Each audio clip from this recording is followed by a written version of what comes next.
আপনারা জানেন যে আমি গত 10 বছর থেকে ঢাকা সিটিতে এই কাজগুলো করে যাচ্ছি। চিকিৎসা সেবায় অন্তত 8-10টা আইটেমে আমি সার্ভিস দিচ্ছি।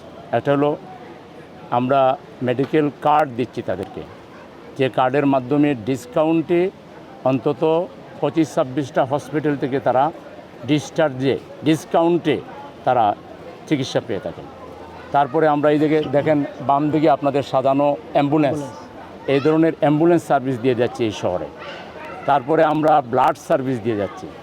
তারপরে আমরা বাসায় বাসায় গিয়ে স্যাম্পল কালেকশন, ক্যানোলা লাগানো, তারপরে আপনার ফিজিওথেরাপি দেওয়া, এই জাতীয় কাজগুলো হোম সার্ভিসের মাধ্যমে মেডিকেলের সার্ভিসগুলো বাসায় পৌঁছে দিচ্ছি, আমরা মানুষের দোরগোড়ায় পৌঁছে দিচ্ছি।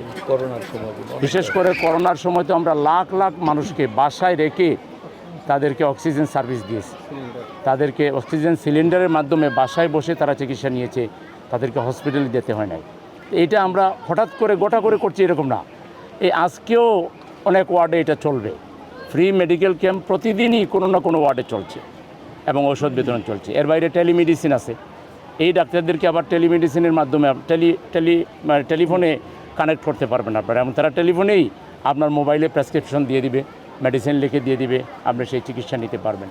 এভাবে চিকিৎসার জগতে একটা বড় মোবাইল হাসপাতাল বলতে পারেন এটাকে। আমার মনে হয় এটা 100 কোটি টাকার একটা সার্ভিস। মানে এভাবে নিরন্তর, এটারা এরকমটা ছবি তোলার জন্য বছরে একবার দুইবার কোনো এক জায়গায় দাঁড়াইয়া করে, এটা না। আজকে একটু বড় আকারে আমরা করতেছি। এরপরে ঢাকা শহরের প্রত্যেকটা এলাকা ভিত্তিক যে 8টা আসন আছে, এই 8টা আসনের আজকে একটা আসন হয়ে গেল, বাকি 7টা আসনেও আমরা একটা করে বড় প্রোগ্রাম করব। আর প্রত্যেকটা ওয়ার্ডে, প্রত্যেকটা পাড়ায় মহল্লা এটা চলতেই থাকবে। আমাদের জিপি সেন্টারই আছে অনেকগুলো, যেখানে ডাক্তার বসেন রেগুলার, সেখানে ফিজিওথেরাপি দেওয়া হয়, সেখানে অল কাইন্ড অফ রোগী পেশেন্ট যাদের সেগুলো দেওয়া হয়, প্রেশার চেক করা, তারপরে ডায়াবেটিস চেক করা, অন্যান্য যত ধরনের কাজ আছে। এক কথায় মানে বড় ধরনের অপারেশনের কাজগুলো ছাড়া, মানে হসপিটালাইজ হইতে হইবে এরকম বিষয় ছাড়া বাকি সকল ট্রিটমেন্ট আমরা বাসায় গিয়েও দেই, বিভিন্ন জিপি সেন্টারেও দেই, বিভিন্ন ক্যাম্পের মাধ্যমে আমরা দেই। তো আমাদের এটার মূল উদ্দেশ্য হলো, আমাদের দেশ গরিব, আমাদের সরকারি যে ব্যবস্থা, হসপিটাল আছে কিন্তু ঠাঁই নাই, আপনি গিয়ে ভর্তি হইতে পারবেন না। ভর্তি হইলে আপনাকে ফ্লোরে থাকতে হবে, ডাক্তার দেখাইতে আপনাকে অনেক দিন, তার মধ্যে রোগ আরও 3 গুণ বেড়ে যাবে। নানা ধরনের স্বল্পতা, অপ্রতুলতা এবং আমাদের ম্যানেজমেন্ট ক্রাইসিস, দুর্নীতি, চিকিৎসা ব্যবস্থায়, সরকারি চিকিৎসায় বড় মাপের দুর্নীতি আছে। যার কারণে আমরা গরিব নাগরিক যারা, আমাদের প্রান্তিক নাগরিক যারা, তারা অনেক কষ্ট করে চিকিৎসা নেয় আরই, যে মরার আগে একবার মরার অবস্থা হয়, মানে তাদের মৃত্যুর আগে তারা কয়েকবার মারা যায়, এরকম একটা পরিস্থিতি হলো চিকিৎসার। এটা আপনারা সচেতন সাংবাদিক হিসেবে জানেন আপনারা ভালো করে।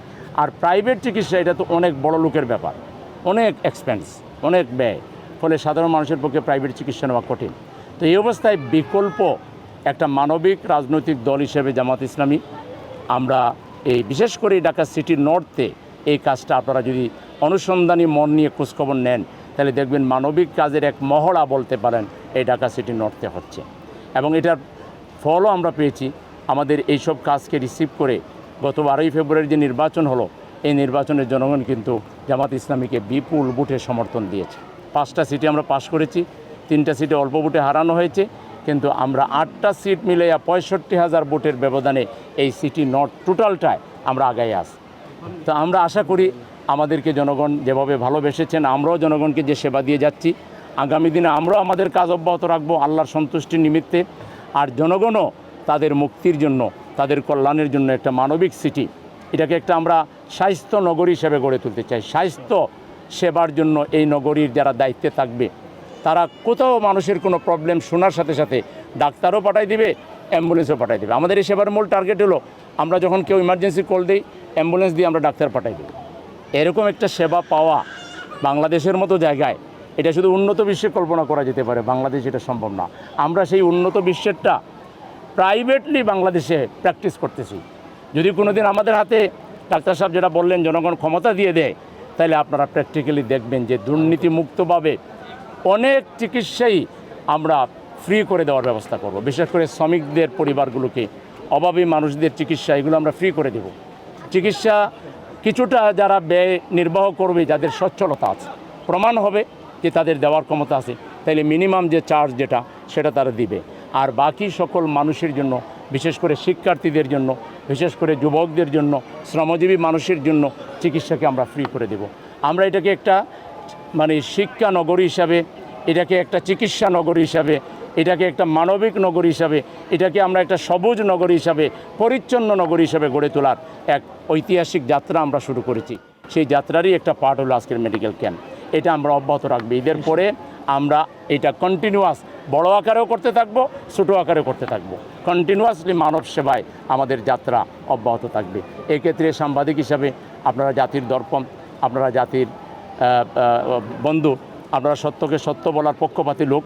আপনারা আমাদের এই ভালো কাজগুলোকে আপনাদের মাধ্যমে জনগণ যাতে জানতে পারে সেই ব্যাপারে আপনারা আমাদের সহযোগিতা করবেন। আজকে এই গরমের মধ্যে সকাল থেকে এসে আপনারা আমাদেরকে যে সহযোগিতা করেছেন, এই জন্য আপনাদের প্রতি কৃতজ্ঞতা জ্ঞাপন করে এই ক্যাম্পের সর্বাঙ্গীন সাফল্য কামনা করে আমার কথা এখানে শেষ।